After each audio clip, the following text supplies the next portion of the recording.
Progress Bar Analytics. Today I'm going to tell you a story about breaking through the impossible.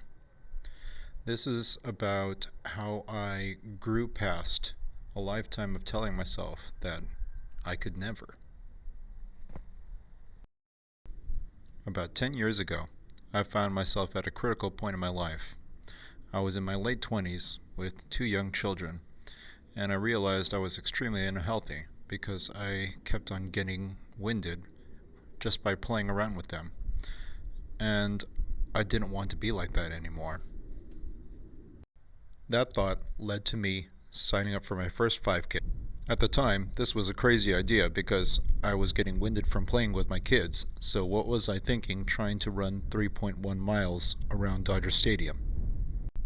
I was definitely not a runner, and in my adult life, my only contributions to fitness were going to the gym a few times a week to lift some weights focused on upper body training.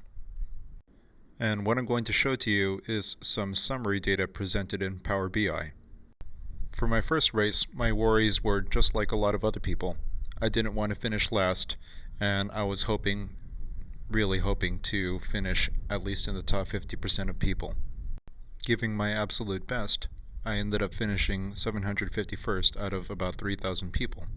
I ran so hard that I puked in the bushes at about a mile and a half in.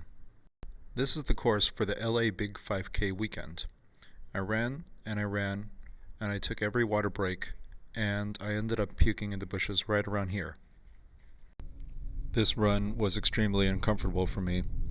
I was so frustrated that I was short of breath the whole time. I had to run and walk, and then walk until the finish. My second 5K was a big wake-up call for me, and it got me to stop whining about how hard running was. This run was at Loma Linda, California, supporting disabled people.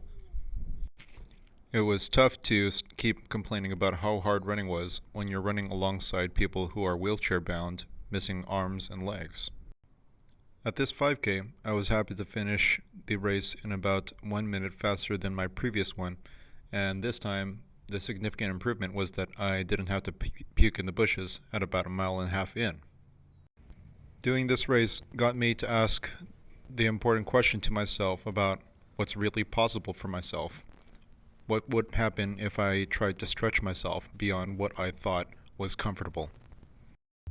In 2011, my contribution to my cardiovascular fitness was 2 5Ks. In 2012, I attempted my first half marathon. When I attempted this marathon, it was my absolute intention that this would be a one and done kind of deal. I had never run more than a few miles at a time, and 13.1 was an absolutely insane idea.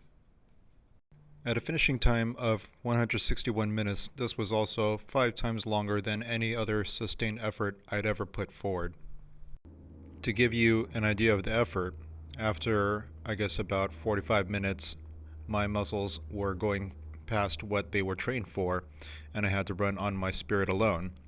And then after that, it just sucks a lot because it turns out you can run out of spirit too. The run started off well enough, but it was pretty crowded with 10,000 other people participating in the race. One of the best things about a Disney race is that you get to run through the parks, the California Adventure and Disneyland itself. For the first about 6 miles, you're carried along by the adrenaline of the crowds, and you're looking at the sights in the park, and your cardio isn't really struggling so much at this point, so I felt like I was doing pretty well. And then you get out into Anaheim proper, and you go from being surrounded by Disneyland to being surrounded by fast food and gas stations. While running on the streets, you get a lot more tired than when you're running through the parks. And it was hard to finish the race because I was hot and tired. My calves felt like they were spasming, and every mile marker feels so far away. But I finished. After my first race, I spent a solid month extremely sore, but feeling very accomplished. I probably damaged myself a lot because I was extremely undertrained for the race, being that I still hated running and avoided it as much as possible. It's kind of weird feeling lingering pain for a month, but then something suspicious kind of happened to me. And about a month later, I had a suspicious soreness on my body that I had to get investigated. Here I was. I finally finished two 5Ks and a half marathon feeling like I was on the right track. And on April 20th, I went in for surgery to remove cancer from my body. It took a bit to recover from the surgery, and life was different afterwards.